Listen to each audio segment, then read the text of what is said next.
আজকে দেবাদিদেব মহাদেব এবং গোপালের জন্য পায়েস ভোগ রান্না করলাম। নমস্কার সবাইকে, তোমরা সকলে কেমন আছো? আশা করি তোমরা খুব ভালো আছো।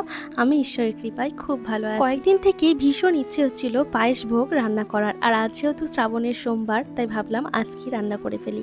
সকালে শিব পুজো তো হয়ে গেছে। পরমান্ন বা পায়েস হলো শিব ঠাকুরের অত্যন্ত প্রিয়। কিছুদিন আগে আমি যেই শিব মন্দিরগুলোতে গেলাম সেখানেও দেখলাম রোজ নিত্য ভোগ হিসেবে পায়েস ভোগটাই হয়। শিবরাত্রি বলো বা যে কোনো বিশেষ শিব পুজো, শিবকে সন্তুষ্ট করার জন্য এবং তার কৃপা লাভ করার জন্য মিষ্টান্ন হিসেবে পায়েস ভোগ নিবেদন করার রীতি কিন্তু শিব প্রাচীন কাল থেকেই চলে এসেছে। এছাড়াও দেবাদিদেব মহাদেবের উগ্র এবং তপ্ত রূপকে শীতল করার জন্য দুধ, গোবিন্দভোগ চাল, ক্ষীর দিয়ে পায়েস বানিয়ে সেই পায়েস ঠান্ডা করে শিবকে নিবেদন করা অত্যন্ত শুভ বলে মনে করা হয়। 1 লিটারের একটু বেশি দুধ নিয়ে সেটাকে খুব ভালো করে জাল করে নিয়েছি, আর ওদিকে গোবিন্দভোগ চালটাকে ধুয়ে ভালো করে ঘি মাখিয়ে রেখেছিলাম।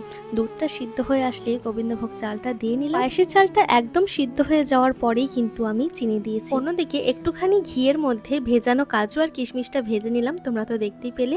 আর সেটা কিন্তু পায়েস নামানোর পর আমি উপর থেকে মিশিয়ে দিয়েছি। পায়েস কিন্তু এখন পুরোপুরি ঠান্ডা হয়ে গেছে, তাই আমি এখানে গোপালের জন্য আর মহাদেবের জন্য দুটো বাটিতে সাজিয়ে নিয়ে চলে এসেছি। আজ যেহেতু শ্রাবণের সোমবার ছিল তাই বাবাকে তো সুন্দর করে শৃঙ্গার করানো ছিল, আর এখন সন্ধ্যেবেলা সবগুলো খুব ভালো করে পরিষ্কার করে নিলাম। এরপর শিবলিঙ্গে একটুখানি ঘি মাখিয়ে দিলাম একটা বেলপাতা, কয়েকটা অক্ষত আতপ চাল এবং একটুখানি জল। এবার ভোগ নিবেদনের পালা। একটা ভোগের মধ্যে দিলাম তুলসী পাতা, এই ভোগটা হচ্ছে তোমাদের সকলের প্রিয় গোপুসোনার জন্য। শিব ঠাকুরের ভোগে দিলাম বেলপাতা। শিব পুজোয় কিন্তু কখনো তুলসী পাতার ব্যবহার হয় না, এর অনেকগুলো কারণ আছে। তার মধ্যে অন্যতম হলো দেবী তুলসী ভগবান বিষ্ণুর অত্যন্ত প্রিয় এবং অর্ধাঙ্গিনী রূপেও পূজিত হয়, এবং শিবের প্রতি তার বৈরভাবের কারণে শিব পুজোয় তুলসী পাতা ব্যবহার করা যায় না। ভোগ নিবেদন করা, ভোগ লাগানো হয়ে গেছে, আর এবার ভোগগুলো নামিয়ে নিলাম। আর এই যে তোমাদের প্রিয় গোপাল সোনা, এই ভোগটাও এখন নামিয়ে নেব।